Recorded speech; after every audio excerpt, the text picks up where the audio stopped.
it just seems to be such a hot potato in America to take it back to the states, when there are in fact a number of other laws, obviously, which are governed by states, not federally. And I'm just curious why this one is deemed to be so sort of sacrosanct, given that 50 years ago, before Roe v. Wade came in, it wasn't a federal law. So why are you so exercised about it? I'm just curious. Because I believe that people should be able to exercise rights over their own bodies. I mean, prior to black people having the right to vote, they weren't allowed to. I would be worked up if that was rolled back too. Prior to women having the right to vote, they weren't allowed to. I would be worked up over having that too. Prior to black people having freedom, they didn't. I would be worked up if that was rolled back as well. We deserve rights, we deserve progress, and the notion that we should just take it lying down when those rights are rolled back defies reality. That was me sparring with Piers Morgan as to why we shouldn't just accept the rollback of our rights lying down. And it's not just that I wouldn't accept a rollback of voting rights or even personhood. More recently, think about the very basis for Roe being overturned. The same privacy rights are what protects interracial marriage and same-sex marriage and contraception. Don't you see the dangers of allowing one right to be rolled back by theocrats who are trying to remake America in their Christo-fascist worldview? This wouldn't be the end goal, it would be the beginning. And by the way, that's not just conjecture. They're already coming out and saying it. Here's Indiana Senator Mike Braun. So you would be okay with the Supreme Court leaving the question of interracial marriage to the states? Yes, I think that that's something that if you're not wanting the Supreme Court to weigh in on issues like that, you're not going to be able to have your cake and eat it too. I think that's hypocritical. What about Griswold versus Connecticut? Well, you can list a whole host of issues. When it comes down to whatever they are, I'm going to say that they're not going to all make you happy within a given state, but that we're better off having states manifest their points of view rather than homogenizing it across the country as Roe versus Wade did. He would be okay with leaving interracial marriage up to the states. He would be okay with leaving Griswold v. Connecticut, the use of contraception, up to the states. This isn't just a slippery slope, it is a greased flagpole. And finally, one last reason why we shouldn't just allow abortion bans to take effect, because before Roe, these bans led to the deaths of scores of women who couldn't access safe and legal reproductive care. According to the World Health Organization, 25 million unsafe abortions occur every year. In 2017 alone, according to the UN, 23,000 women died because of unsafe abortions. If they're occurring, shouldn't we be making sure that they're safe? That is what Roe did. Accepting the rollback of our rights guarantees that more women will die. But hey, something pro-life. Here's another moment from the Piers debate. Why is that the only issue that you guys are focusing on? Abortion, women's rights. Have things changed? Yes. But there are plenty of states that have zero restrictions where you can do it up to the moment the baby's born, and I guess you're okay with that.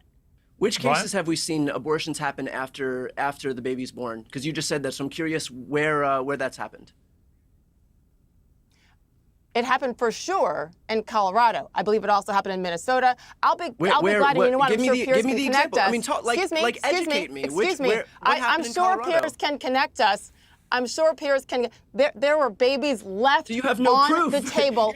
You're just saying birth. You're sure it's happening in Colorado. Give us the proof. There are a lot of viewers. We'd love to know where babies are being executed after they're born. We would love to know where babies are being executed after they're born in Colorado. Let us all know. I just told you, and I don't know how you define executed, but left to die. That has absolutely happened before, and it is something I talked about with RFK Jr. on my podcast several months ago when it was late-term abortion, all that whole debate. Now, two things. First of all, Sage Steele clearly had no proof to back up this absolutely ridiculous claim that there's post-birth abortion. The disadvantage of operating within the right-wing media bubble is that these conservatives forget that they can't just lie when they're confronted with actual facts. And they just parrot each other this absolutely bonkers claim that liberals are just aborting babies after they're born, and they never get an ounce of pushback. And why is that important? Because their position is so unpopular that they need to make up lies to recruit people to their side. Think about that. They can't actually argue their pro-life position on the merits, and so the only way they can defend their own position is just to lie about it. But here's the second point that's worth mentioning. You'll notice that Sage says that she got this wrong information from RFK Jr., which is just hilarious, because I literally stumped RFK Jr. with the exact same question during an interview a few months back. When you say that there are a huge amount of abortions that would necessitate some federal intervention, where is the proof of that? Well, I would have to look at the data again, and which I'm happy to do. But the data that we were shown was that there were a large number of abortions that were elective in the end, at the end of pregnancy. So if there are any abortions at that point, it's wrong. It's a viable child at 9 months, and let's say 9 months and 1 day. Should you be able to abort? I mean, do you think you should be able to abort a perfectly healthy child at 9 months? But there's no evidence that women are doing that. That's the whole basis for what I'm asking. When you impose federal interventions against women who the data show are dealing with fetal anomalies, health risks to the mother, then I shouldn't be litigating that. No government bureaucrat should be litigating that. That's a decision between a woman and her doctor, because these issues are highly personal. At some point, these conservatives will stop making up lies about post-birth abortions, but until then, I'm more than happy to just keep asking them for proof live on air, and they will never be able to give me an answer. And finally, another moment from Piers. I'm a woman. You're not. Focus on the other things as well as that, because there's so many more important things, and you know it. But because you guys are stressed out about how this campaign is going, you're focusing on that one issue: abortion, abortion, abortion. How about protecting our borders so those young girls don't have to make that kind of a choice if something bad happens, when a criminal comes across the pond and hurts them or rapes them? Focus on that. You said that you're worried about women getting raped by people that come across the border. And then what? And then not being able to exercise their bodily autonomy? Again, like, all of these issues are connected, but you don't want to talk about the issue of bodily autonomy, even though it is the most important issue that Americans are facing right now, even though in 2022, 2023, even though in 2022 and 2023, Republicans were losing on this issue in places like Ohio, Kentucky, Kansas, and Alabama, and yet you're pretending that it's not an issue. So let me get this straight. Sage desperately tries to pivot away from reproductive rights, instead trying to talk about the issue of the border, and she brings up the prospect of immigrants raping girls. But if that happened, then those same girls would be denied reproductive care. Her position would literally force those girls that she's using as her argument here to carry their rapist baby to term. So even her effort to pivot away from reproductive rights brought us right back to reproductive rights. It's almost like this is an important issue after all, huh? And by the way, I suppose that her suggestion here was that once we close the border, there won't be any more rapes, as if that's where they come from.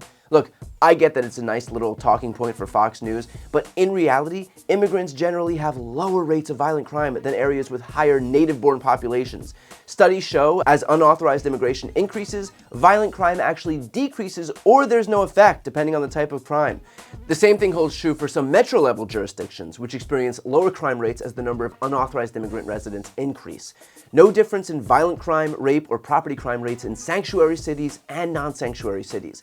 And so if anybody has any proof that the only ones committing rape are undocumented immigrants, or that undocumented immigrants commit any crime at higher rates than native-born Americans, I'm all ears, because the reality is it isn't happening. And in fact, the sad reality is that when Republicans vilify immigrants as the sole perpetrators of violent crimes like this, they are giving a pass to the people actually committing these crimes. Not only is that gross and bigoted, it is actually dangerous. But that exchange actually continues from there. Because I believe that people should be able to exercise rights over their own bodies. I mean, prior to black people having the right to vote, they weren't allowed to. I would be worked up if that was rolled back too. Prior to women having the right to vote, they weren't allowed to. I would be worked up over having that too. Prior to black people having freedom, they didn't. I would be worked up if that was rolled back as well. We deserve rights, we deserve progress, and the notion that we should just take it lying down when those rights are rolled back defies reality. All right, I don't think that most sane people are thinking that way, honestly. I do believe that this will always be an issue no matter what to the end of time, because there's morals involved. But again, my body, my choice when it's convenient, and I respect everybody's opinions on it. I do. I have great discussions with this with my female friends and men. No, excuse me. Let me clarify, because obviously you know that there are states in this country. There are states in this country where women can get raped. Brian, there are states in this country where women can get raped, and yet it's inconvenient for them to try to exercise their bodily autonomy with an abortion. I said this before, and obviously you took it the way you wanted to take it. When it's convenient, meaning science, following my body, my choice. So for this, but not for COVID, right? That was my point. So don't act like convenience with rape. Don't bring that in. It was when it's Sage, bodily autonomy, only when it's convenient. The problem with throwing around these false equivalencies is that you end up saying something like that. Let me just offer some free advice to Republicans. Do not use the word inconvenient when trying to defend curtailing women's reproductive rights. The simple fact is this: if you don't want an abortion, there's a really simple solution. Don't get one. But just because you don't agree with it doesn't mean other people should have to live their lives based on your religious or moral beliefs. Republicans love beating their chests about freedom. They don't want freedom. They want control. And we have an opportunity right now to reject this kind of archaic, overbearing, big government style of governance. So if you want the government to control you, vote for Republicans. But if you believe that Americans should be able to control their own bodies, vote for Democrats up and down the ballot. Before you go, just a quick note: if you'd like to see more of my content, which is always free of advertising, sponsorships, and paywalls, please make sure to subscribe to this channel using the subscribe button right here on the screen. And if you'd like to support my work even further, you can grab a copy of my instant #1 New York Times selling book, Shameless, available for sale right now. That link is also on the screen. Thanks so much for watching.